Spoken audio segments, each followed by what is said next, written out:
तुम मेरे हो भाग 27। आज लास्ट दिन है तुम्हारा और मैं देखना चाहता हूँ कि कितना सीखा है तुमने। कबीर सामने देखते हुए बोला तो मेहर ने स्टेयरिंग को कसते हुए हाँ में सिर हिला दिया। तो फिर चलो कबीर बोला तो मेहर ने गहरी सांस ली और गाड़ी स्टार्ट कर दी।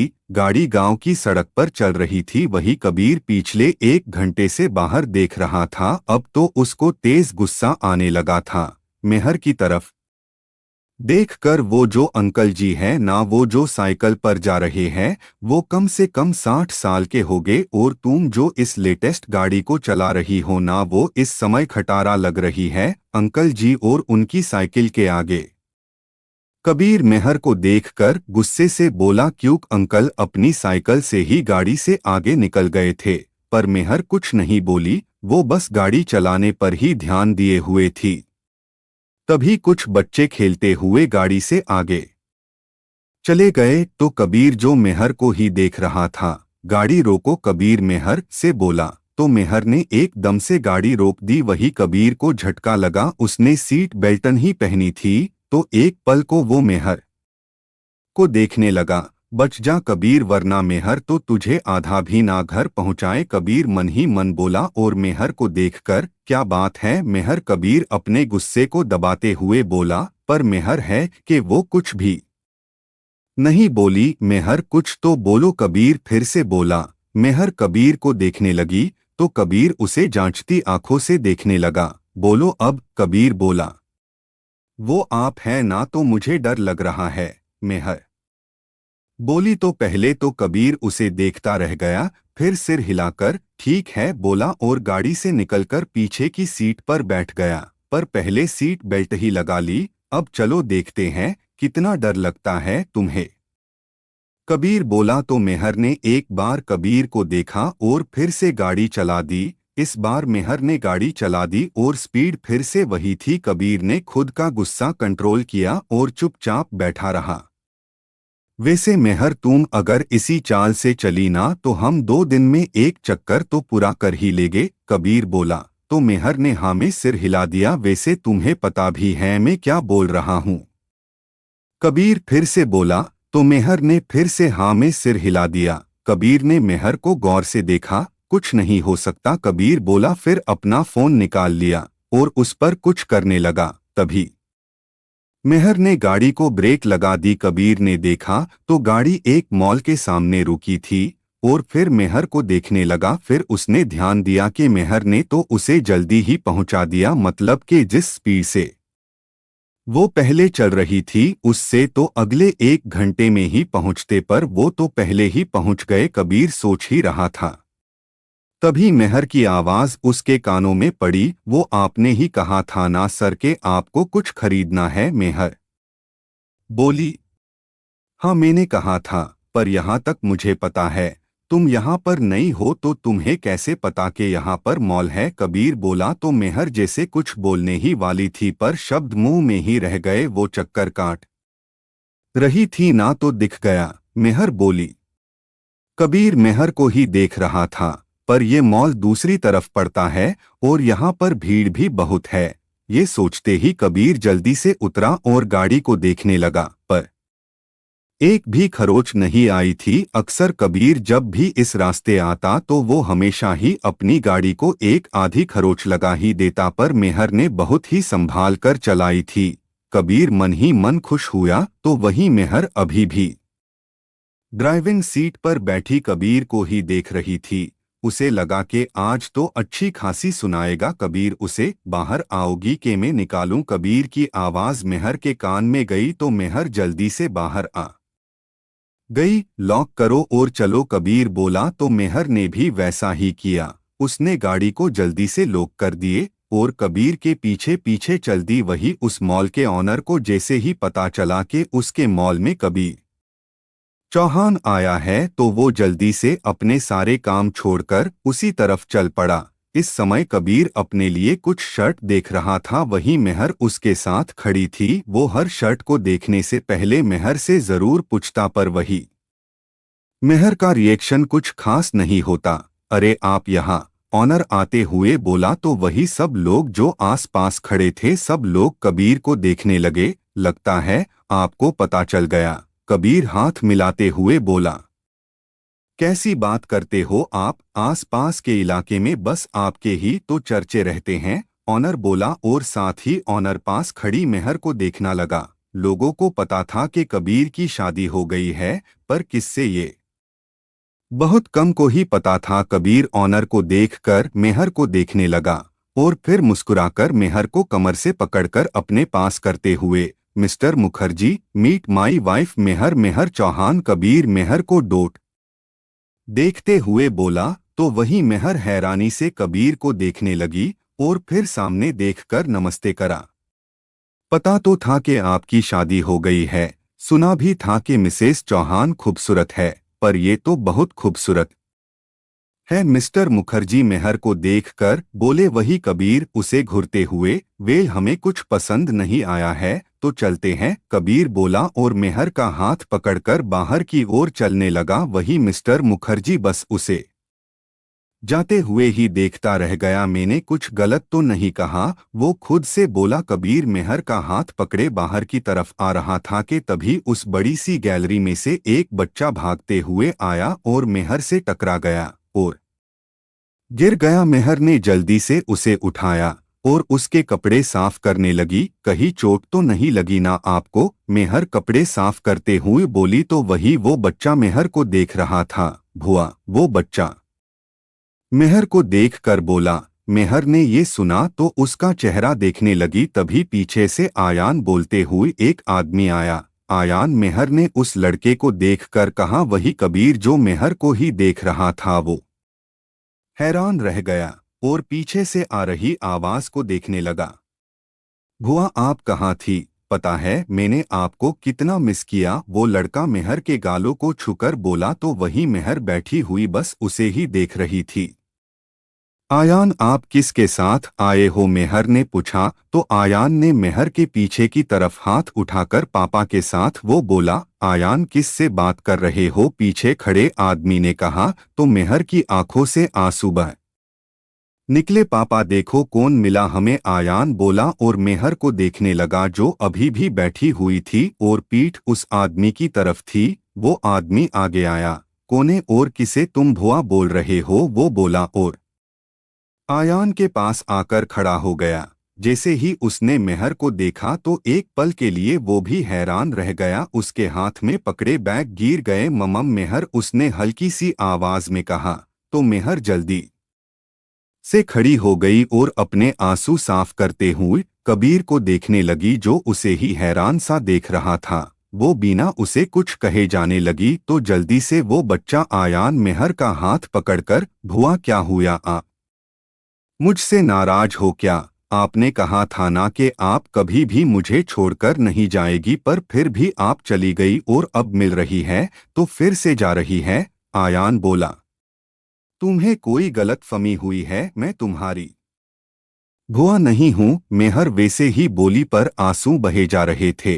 कबीर मेहर के पास आया और उसे देखकर, मेहर तुम जानती हो क्या इनको? कबीर ने एक बार पीछे खड़े शख्स को देखा तो मेहर ने कबीर को देखा। वो कुछ बोलती के आयान आगे आ गया। दूर रहो, मेरी भुआ से पहले हम सबसे अलग कर दिया और अब बोल रहे हो कि जानते हो इन्हें? आयान गुस्से से बोला। तो कबीर उस 8 साल के बच्चे को देखने लगा। मैंने कैसे अलग किया? कबीर बोला। तो आयान कुछ बोलने ही वाला था कि पीछे से वो शख्स आगे आया और मेहर को गले से लगा लिया। अपने भाई को माफ नहीं करोगी? मेहर, माना कि मैंने बहुत गलत किया तुम्हारे साथ, पर मैंने कभी नहीं चाहा था कि तू हमें ऐसे छोड़कर जाए। तेरे जाने के बाद मुझे पता चला कि तुम्हारी कोई गलती नहीं थी, पर बहुत देर हो गई थी, मैं कुछ नहीं कर सका। मुझे माफ कर दो मेहर, अपने भाई को माफ कर दो। वो शख्स बोला। तो कबीर हैरान सा देखने लगा। भाई उसके मुंह से निकला। तभी उसे मीनू की बात याद आई। अनाथ नहीं है वो, पूरा परिवार है उसका। वही मेहर एकदम बुत सी बनी खड़ी रही। उसने एक बार भी अपने भाई को गले से नहीं लगाया। मेहर, कबीर ने मेहर के कंधे पर हाथ रखा। तभी जाकर मेहर के भाई ने मेहर को देखा और फिर कबीर को देखने लगा। कबीर चौहान, वो बोला। तो कबीर ने हाँ में सिर हिला दिया। फिर उसने हैरान सी नजरों से मेहर को देखा। उसके गले में मंगलसूत्र और मांग में सिंदूर देखकर मेहर के भाई ने फिर से कबीर को देखा। मेहर, तुमने सच में शादी कर ली? वो बोला। तो मेहर ने उसे देखा। अब उसके चेहरे पर घबराहट साफ थी। भाई, वो मेहर कुछ बोल नहीं पा रही थी। जी, मेहर मेरी पत्नी है और अभी कुछ दिन पहले ही हमारी शादी हुई है। कबीर मेहर के पास आकर बोला। वही मेहर हैरान सी कबीर को देखने लगी। और आप कौन हो? कबीर बोला। मेहर का भाई सत्या। वो बोला। तो कबीर ने हाथ आगे बढ़ाकर, आपसे मिलकर अच्छा लगा। वो बोला। हमें चलना चाहिए। मेहर कबीर को देखकर बोली। तो कबीर ने एक नज़र सत्या पर डाली। ठीक है, कबीर बोला। भुआ, घर नहीं चलोगी? आज तो मेरा बर्थडे है ना। आप सच में भूल गई? आयान मेहर का हाथ पकड़कर बोला। ठीक है, मैं भी अपना बर्थडे नहीं मनाऊंगा। आयान बोला। तो मेहर ने उसे देखा। चलो मेहर, एक बार घर चलो। सत्या मेहर के सिर पर हाथ रखकर बोला। तो मेहर सत्या के गले लग गई। वो फुट फुट कर रोने लगी। पहले क्यों नहीं ये हाथ रखा भाई आपने? मेहर बस यही बोली। वही सत्या ने भी गहरी सांस छोड़ी। माफ कर दे मुझे, सत्या बोला। कबीर कुछ नहीं बोला। वो बस मेहर को ही देख रहा था। अनजाने में ही सही, पर मेहर को उसका परिवार मिल गया था। वही आयान कबीर को घुरकर देख रहा था। तो कबीर ने उसे अपने पास बुला लिया। क्या बात है, तुम मुझे ऐसे क्यों देख रहे हो? कबीर आयान से बोला। आप कौन हो और मेरी भुआ के साथ क्या कर रहे हो? आयान बोला।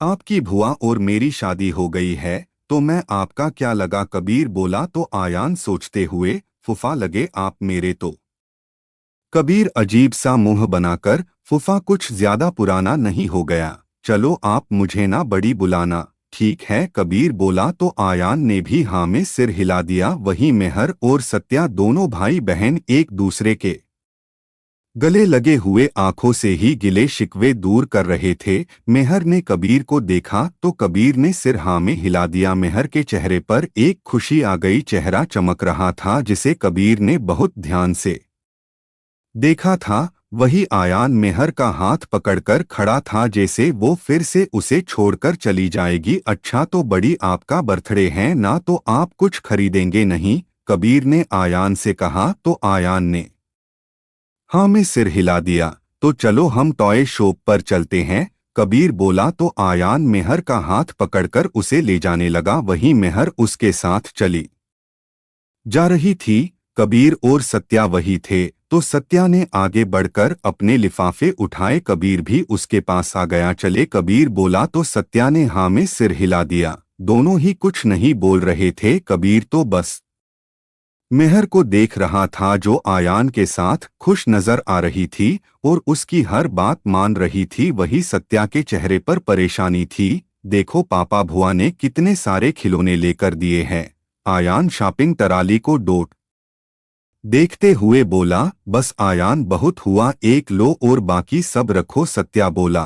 तो वही आयान का मुंह बन गया। अगर मेरे बड़ी को ये सब चाहिए तो उसे लेने दो आप, कबीर सत्या से बोला और आयान को डोट लेकर कैश काउंटर की ओर चला गया। वही मेहर भी चलने लगी, पर सत्या को वही खड़े देखकर भाई चले। वो बोली। तो सत्या ने हाँ में सिर हिला दिया। कुछ और चाहिए आपको? कबीर ने आयान से कहा। तो आयान ने ना में सिर हिला दिया। तो चलो फिर, कबीर आयान से बोला। पर खिलौने? आयान बोला। आपके सारे खिलौने मिल जाएंगे आपको, कबीर बोला और उसे अपने साथ लेकर चल दिया। वही सत्या मेहर को देख रहा था, जो खुश नजर आ रही थी। सब बाहर आए तो मेहर ने आयान को अपनी गाड़ी में बैठने को कहा, पर सत्या इतनी महंगी गाड़ी देखकर ही मेहर को देखने लगा। सत्या को भी चौहानों की अमीरी के बारे में पता था, पर ये सब तो उसकी सोच से भी परे था। हम अपनी गाड़ी में चलते हैं, सत्या बोला। तो आयान जिद करके मेहर के साथ आने को बोला। कबीर ने भी हामी भर दी और सत्य को अपने साथ ही जाने के लिए मना लिया। पर हमारी कार? आयान बोला। आपकी कार आ जाएगी, कबीर बोला और सत्या से चाबी लेकर उसने पास ही खड़े लड़के को दे दी। पीछे पीछे आना है, कबीर बोला और वो लड़का वहां से चला गया। मेहर आयान के साथ पीछे बैठी हुई थी और वही कबीर ने ड्राइविंग सीट संभाल ली और सत्या उसके साथ वाली सीट पर बैठा हुआ था। सत्या को मन में अजीब सा दर्द हो रहा था, आज शायद उन बातों के लिए जिन्हें कभी उसकी पत्नी ने मेहर को कहा था। भाई, नई कार बहुत अच्छी है। मेहर खुशी से कार के पास आकर बोली। जब सत्या ने लोन लेकर कार ली थी, पर उस समय सत्या ने मेहर के चेहरे की खुशी नहीं देखी थी, वो तो बस अपनी पत्नी की बात सुन रहा था।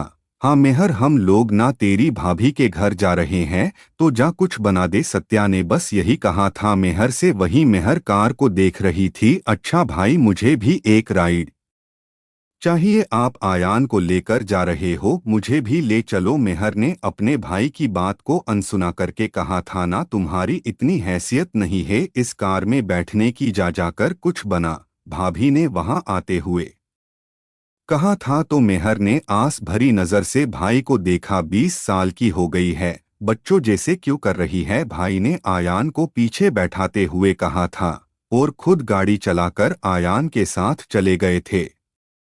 पहली और आखिरी बार मेहर ने अपने भाई को कहा था, उसके बाद तो मेहर ने कुछ कहना ही छोड़ दिया था। वही सत्या ने भी कभी भी मेहर को नहीं बोला था कि तू पैदल जाती है, मैं ही छोड़ देता हूँ आज।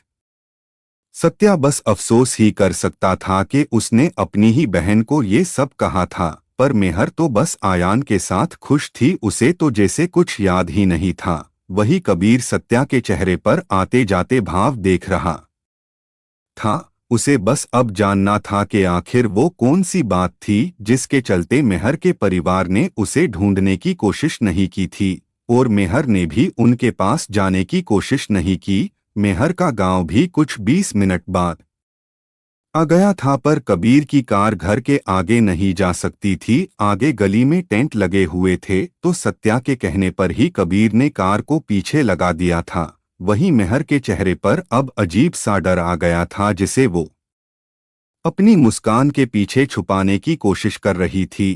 तभी एक लड़का आया और कबीर को चाबी दे दी। कार कहाँ लगाई है, कबीर ने उस लड़के को बोला। सर, आपके ही पास है, वो लड़का एक तरफ इशारा करके बोला। तो कबीर ने उस तरफ देखा तो एक पल को वो हैरान रह गया। कबीर को वो दिन याद आ गया जब वो मेहर को लेकर शहर आया था और जाते समय मेहर जो बाहर की तरफ देख रही थी, जल्दी से अंदर की तरफ होकर बैठ गई। उस दिन कबीर ने मिरर से पीछे देखा था तो यही कार थी, रंग और नंबर भी वही था। कबीर ने एक नज़र मेहर को देखा और फिर उसकी तरफ बढ़ गया। सत्या तो पहले ही आयान के साथ आगे आगे चल दिया था। आयान तो पहले ही भागते हुए पूरी गली में जोर जोर से बोलते हुए जा रहा था कि देखो दादी, मैं किसे लेकर आया हूँ, देखो दादी कौन आया है। आयान के चिल्लाने की आवाज से आसपास के लोग भी बाहर आकर देखने लगे।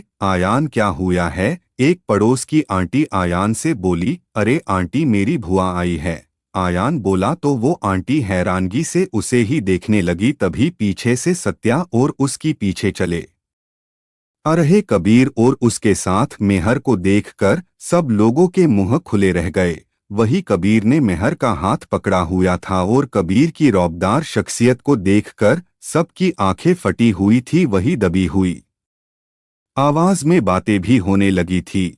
मेहर और कबीर को लेकर मेहर जो सिर झुकाए ही चल रही थी, उसने एक बार भी आसपास नहीं देखा कि सब उसे ही देख रहे हैं, पर कबीर को कोई फर्क नहीं पड़ रहा था। वो तो वैसे ही मेहर का हाथ थामे चल रहा था।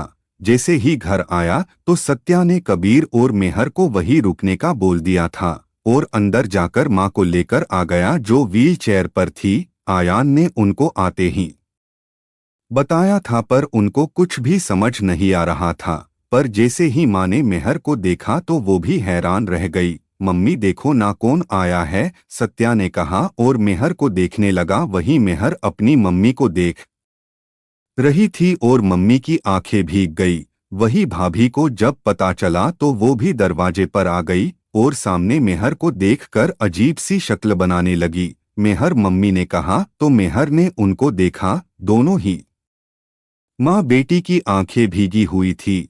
कहाँ थी तू, कहाँ चली गई थी, पता है कितना ढूंढा तुम्हें। मम्मी गुस्सा करते बोली तो मेहर कुछ नहीं बोली। वो कहती भी क्या, वही पास खड़े कबीर को देखकर मम्मी ने सत्या को देखा। ये कौन है और मेहर का हाथ क्यों पकड़ा हुआ है। मम्मी बोली मम्मी दामाद है इस घर के। सत्या बोला तो मम्मी ने मेहर को देखा। लगता है आप लोग अंदर नहीं बुलाओगे। कबीर सबको देख कर बोला ऐसे नहीं बुलाएगे, पहले आरती होगी। आखिर पहली बार बेटी दामाद आए हैं। सत्या बोला और मम्मी के कंधे पर हाथ रख दिया है ना। मम्मी सत्या बोला तो मम्मी ने सत्या को देखा और हाँ में सिर हिला दिया। जाओ जल्दी आरती की थाली लेकर आओ। सत्या ने पास में खड़ी अपनी बीवी को कहा तो वो सत्या को घुरते हुए चली गई और कुछ ही देर में थाली लाकर आगे आने लगी। मम्मी को दे दो, वो आरती करेंगी। सत्या बोला तो उसने थाली मम्मी को पकड़ा दी और सत्या को घुर कर देखने लगी। मम्मी ने दोनों की आरती की और तिलक लगाने के लिए हाथ आगे करा तो कबीर नीचे ही झुककर बैठ गया तो मेहर भी बैठ गई। मम्मी कबीर को देखकर मुस्कुरा दी और दोनों को तिलक कर दिया। चलो अंदर, मम्मी ने कहा और सत्या मम्मी को लेकर अंदर आ गया। वही कबीर ने मेहर का हाथ पकड़ा और दोनों ने एक साथ दहलीज को पार कर अंदर आ गए। वही मेहर की भाभी अजीब से मेहर को ही देख रही थी। सत्या सबको अंदर हॉल में ले आया और कबीर को बैठने के लिए कहा। वही मेहर अभी भी चुप सी खड़ी थी। लगता है मेहर तुमने मुझे माफ नहीं किया, मम्मी मेहर को देखकर बोली तो मेहर ने नजर उठाकर देखा जिसकी आंखें लाल हो चुकी थी। कबीर ने भी देखा पर कुछ नहीं बोला। मम्मी मेहर ने भरे गले से कहा और उनके गले से लग गई। दोनों माँ बेटी खुल कर रखने लगी थी तो सत्या ने दोनों को अलग करा और दोनों को ही चुप करने को कहा। तू कहाँ चली गई थी? माना कि मैंने गुस्से में कहा था कि आज के बाद इस घर में मत आना, पर तू तो सच में हमें छोड़कर चली गई। मम्मी ने मेहर के चेहरा को हाथों में लेकर कहा। वही मेहर बस चुप ही रही। और पता है तुम्हारे जाने के बाद कितनी बातें हुई थी तुम्हारे खिलाफ, लोगों ने क्या नहीं कहा था, कहाँ कहाँ नहीं ढूंढा तुम्हें। मम्मी बोले जा रही थी। बस मम्मी अब सब ठीक है ना, देखो मेहर ठीक है और पता भी है कबीर कौन है। सत्या मम्मी से बोला तो मम्मी ने कबीर को देखा। सांवले रंग में भी उसका चेहरा सबको आकर्षित कर रहा था। मम्मी ने असमंजस से सत्या को देखा। चौहान गांव के बारे में सुना है ना? वही है कबीर चौहान। सत्या बोला तो मम्मी हैरान सी देखने लगी और मेहर को देखा जो उनके पास ही बैठी थी। वही भाभी जो पानी लेकर आ रही थी। कबीर के बारे में सुनकर उसके हाथ से ट्रे ही गिर गई और वो अंदर आकर कबीर को देखने लगी। जे क्या तरीका है पिया? सत्या गुस्से से बोला तो पिया? सत्या को देखकर वो गलती से हो गया, पिया बोली और कबीर को देखते हुए गिरे हुए पानी को साफ करने लगी। पर कबीर ने पिया जानी भाभी को एक ही नजर में जान लिया और उसके चेहरे पर स्माइल आ गई। पिया रसोई में चली गई और खुद से ही बड़बड़ाने लगी। ये महारानी तो सही सलामत है और तो और इसने तो कबीर चौहान से शादी कर ली। जो भी हो अब कुछ तो करना ही पड़ेगा। बस पिया अब और नहीं, बहुत मनमानी कर ली तुमने और बहुत कुछ सह लिया मेहर ने। अगर अब तुमने कुछ भी गलत करने का सोचा तो जाना इस बार सीधे घर से बाहर होगी तुम। सत्या जो रसोई में आया था पिया को खुद से ही बोलते हुए सुनकर उससे बोला था और वहां से चला गया। वही पिया सत्या को जाते हुए देखती रह गई। बड़ी मेरे खिलौने कब आएगे? आयान कबीर की गोद में आते हुए बोला तो कबीर आयान को देखते हुए बस आते ही होगे कबीर बोला। तभी दरवाजे पर दस्तक हुई और पिया बड़बड़ाते हुए चली गई। दरवाजा खोलते ही दो लड़के जिनके हाथ में बड़े बड़े बैग थे वो अंदर आ गए। कबीर सर कहाँ है? एक लड़का बोला तो पिया ने उस रूम की तरफ इशारा कर दिया तो दोनों लड़के उस तरफ चल दिए। लो बड़ी आ गए तुम्हारे खिलौने, कबीर बोला। वही उन लड़कों ने बैग वही रख दिए और वहां से बाहर चले गए। पिया हैरान सी बस देखती ही रह गई। चाय नाश्ता हो गया था।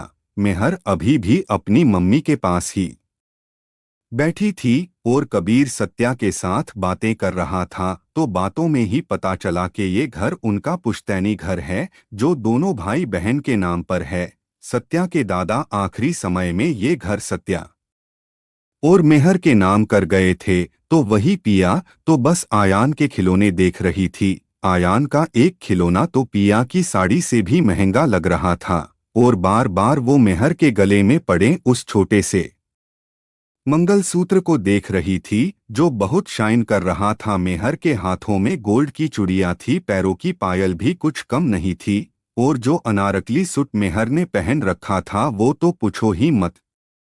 पिया तो बस ये सब देख रही थी और फिर खुद को और मुंह बनाते हुए मेहर को देखती। अच्छा मेहर, तुम्हारी शादी को तो 2 महीने ही हुए हैं, तो फिर कहाँ चली गई थी? पता है आस पड़ोस वाले बोल रहे थे कि तू अपने किसी आशिक के साथ चली गई थी। पिया की बात करने की टोन ही सब बता रही थी। वही मेहर की आंखें कबीर को देखने लगी। वो मेहर कुछ बोलने ही वाली थी। क्या भाभी जी, आप तो कुछ भी बोले जा रही है। आस पास की बातें सुनकर आप अपनी नंद को कुछ भी बोल रही है। कबीर बोला, नहीं नहीं, इसकी तो आदत है। सत्या बोला और पिया को डोट देखने लगा। चले, मेहर जल्दी से बोली। तो कबीर ने हैरानी से उसे देखा। कहाँ जा रही हो? मम्मी बोली, वो हमें जाना होगा मम्मी, फिर कभी आ जाएंगे। मेहर बोली, पर आज तो जन्मदिन है ना, तो आज रुक जा, फिर कभी नहीं रोकेंगे तुम्हें। मम्मी बोली, वो मम्मी, इन्हें काम है, बहुत सारा काम, तो अब हमें चलना होगा। मेहर बोली, दामाद जी आप आज रुक जाए, कल चले जाना। आयान कितना खुश है, बस एक दिन की बात है, फिर आपको जो सही लगे। मम्मी ने आस से कहा। तो कबीर मेहर को देखकर, मुझे तो कोई प्रॉब्लम नहीं है और यहाँ तक मुझे पता है मुझे कोई काम भी नहीं है, तो मैं तो रह सकता हूँ यहाँ पर। कबीर उस सोफे पर आराम से बैठकर बोला। आयान इतने में ही खुश हो गया था। वही मेहर कबीर को ही देख रही थी। अभी 5 ही बजे हैं, तब तक आप आराम कर लो, प्रोग्राम रात का है। सत्या कबीर से बोला, जी ठीक है। कबीर बोला और सत्या के साथ चला गया। वही मम्मी पिया को देखकर, अपनी जुबान को थोड़ा कंट्रोल में रखो तो अच्छा होगा तुम्हारे लिए। मम्मी बोली, अपनी इस लाडली से क्यों नहीं पूछते कहाँ चली गई थी? हमारे चेहरे पर कालिख पोतकर पिया खाली कप की ट्रे उठाते हुए बोली और रूम से बाहर चली गई। वही मेहर सिर झुकाए बैठी रही। बस कर, तू तो जानती है ना इसकी आदत ही ऐसी है। मम्मी मेहर से बोली तो मेहर ने हाँ में सिर हिला दिया। वही सत्या कबीर को अपना घर दिखा रहा था। पुरान होने के बाद भी घर को अच्छे से संभाला हुआ था। ये रहा आपका रूम। सत्या एक रूम के आगे आकर बोला, मतलब ये रूम मेहर का है? सत्या कबीर को देखकर बोला और रूम का दरवाजा खोल दिया। वही कबीर रूम में आया तो देखा कि रूम बहुत अच्छे से था, कुछ ज्यादा नहीं था पर फिर भी अच्छे से सजा हुआ था। कबीर उस रूम को घूम कर देख रहा था। वो इस रूम की सफाई रोज होती है। मेहर के जाने के बाद बस ये ही तो जगह थी, यहाँ पर मेहर की यादें थी। सत्या बोला तो कबीर ने भी हाँ में सिर हिला दिया। आप आराम करो, सत्या बोला। कबीर ने हाँ में सिर हिला दिया और सत्या वहां से चला गया। जा, तू भी आराम कर ले, मम्मी ने मेहर को कहा। तो मेहर चुप सी उठी और वहां से चली गई। देखो दादी बड़ी ने कितने सारे टॉयज दिए हैं। आयान दादी को अपने खिलौने दिखाते हुए बोला। वही दादी ने आयान के सिर पर हाथ रख दिया। दोस्तों, कहानी कैसी लगी कमेंट करके हमें ज़रूर बताइएगा और इस कहानी का अगला भाग आज शाम 7 बजे आएगी, ज़रूर देखना।